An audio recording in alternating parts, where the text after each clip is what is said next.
Legacy is a fallacy. Okay, hear me out because it's going to be worth your time. Joe Gagliano, whose story really launched the No Gray Areas podcast platform, was a return guest on the podcast. And he and I were recently talking about the importance of legacy. And it reminded me of an illustration that I used so many times back when I would speak to crowds.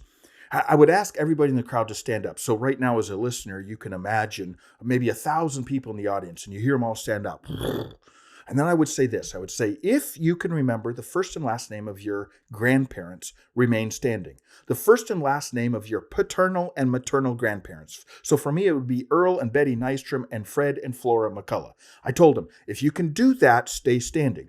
And you would see maybe just a few people sit down here and there, but almost everybody would stay standing. And then I would say this, if you can name the first and last name of your 8 great-grandparents, stay standing. There would be a pause. You'd see people kind of thinking, and then you would hear this. Almost 1,000 people. If there was 1,000 people in the audience, almost 1,000 people would sit down. And then I would tell the audience this. I would say, you know what this means? This means that within a few decades, for most of us, our own family won't even remember our name. Seems kind of depressing. But there is hope in this. The reality is, the truth is that when you and I think of legacy, we usually think that it's a statue that's going to be built for us. It's going to be our names written in history books. But that's really not what legacy is. If it is, that's bad news. But I would suggest that legacy is deeper than a statue erected for us or our names in the history book, because that's not going to happen for most of us. So let me reframe legacy for us.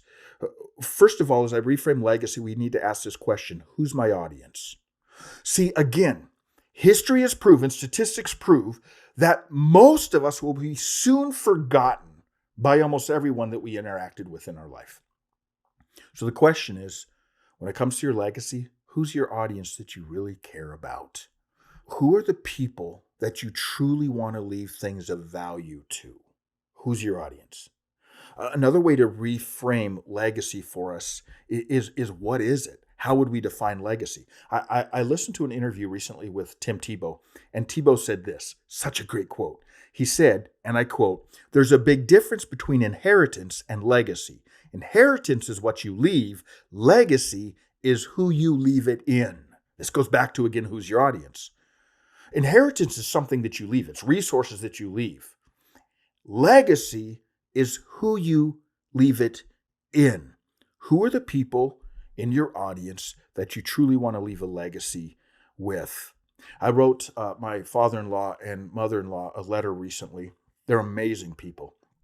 And I was sharing with them in this letter much of what I'm saying right now. I shared with them the reality is that within a few decades, a lot of their own family wouldn't remember their name. And that can be a depressing thought, except that I said, when people like them live the lives that they lived, they're going to leave a legacy in their children, in their son-in-laws and daughter-in-laws, and in their grandchildren and in their great-grandchildren. What kind of legacies? What kind of things of value are they leaving? They're leaving things like loving each other, respect, hard work.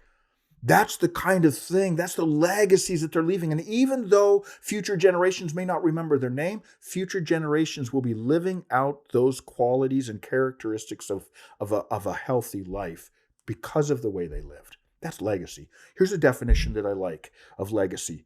Legacy is about passing on things of lasting value to those who will live on after us. So ask yourself, what lasting values are you leaving for those who you value? What lasting values are you leaving for those that are in your tribe, the ones who really matter to you? So maybe as I try to reframe legacy for us, I can help us understand it this way, to use this analogy. Legacy is like a tree that you're living under. Legacy is like a tree that you're living under, and you didn't choose that tree. You were given that tree. You inherited that tree, so to speak. Some of us inherited an old tree, It's an old oak tree that's maybe, 60, 70, 80 feet tall, and the roots go deep and that legacy goes way back. Some of us inherited a rather shallow tree. Maybe the roots are shallow and it's a rather new tree and it doesn't go back very far. Some of us inherited a great legacy that we want to continue. And some of us, unfortunately, inherited a crappy legacy. Here's the good news. You can tear that tree out. You can tear that tree out. Bad news is you can tear that tree out. See, the good news is if you inherited a crappy legacy, you can tear that tree out, and the legacy that you pass on to those that go beyond you can be something beautiful. Bad news is if you inherited a good legacy and you're not careful, you can tear that tree out. This is why my wife and I named our firstborn son Josiah, because he's one of my favorite characters in the Bible.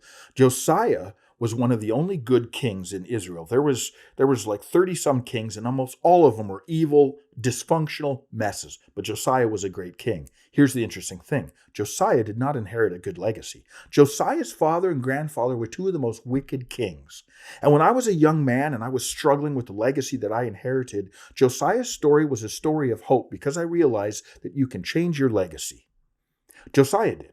His father and grandfather were wicked, dysfunctional, horrible, horrible people. That's the legacy he inherited. But you know what Josiah did? Became king at 8 years old. And at 18 years old, he turned the entire nation back to God. You see, Josiah got out the axe and chopped down that tree, that legacy. And he ripped out those roots. And he left a different legacy. Here's the question that deeply affected Joe, and one that you and I need to wrestle with ourselves. What legacy am I leaving? Not to the masses, but to those closest to me. What legacy am I leaving? What things of value am I leaving to those who are closest to me? So here's my challenge for you, and I would highly encourage you to do this, because this is life-changing. I promise you. I did this years ago. This is how you can define what kind of legacy you want to leave and live out to make sure that that's the legacy you leave. I want you to take a piece of paper, and I want you to write down those that are closest to you. You're probably going to have, if you're married, you're going to have your spouse on there. You're going to have some family on there, maybe parents, children, siblings. You're going to have your children on there if you have children. You may have some close friends. But I want you to write down a name, and then in one sentence, I want you to write down what they would say in one sentence when they walked up at your funeral. If you die before them, and they walk up and they look at your casket, what is the one sentence you want them to say? You want your spouse to perhaps come up and say, "They cherished and respected me, the greatest partner through this adventure called life." That's the one I wrote for my wife. That's exactly what I want her to say when she walks up and she looks at me. If I die before her, I want her to say, "He cherished and he respected me, and he was the greatest partner I could have through this life called an adventure, this adventure called life." What would you want your spouse to say? What would you want your children to say? What would you want your close friends to say? Write that in one sentence, and then start living in such a way that that's what they'll say. That's how you leave a legacy. What's interesting is that 2,000 years ago, this theologian and philosopher, one of my favorite philosophers and theologians in all of history, a guy named Paul, wrote down his legacy statement. A real simple one. He was living his life for an audience of one, and he said, "When I die, I want God to simply look at me and say, 'Well done, you were faithful.'" Hey, I'd love to hear your comments. You can comment below, or you can email me at info@nograyAreas.com, info@nograyAreas.com. Like, follow, subscribe, and share. Let's live out our legacies, living on purpose for a purpose.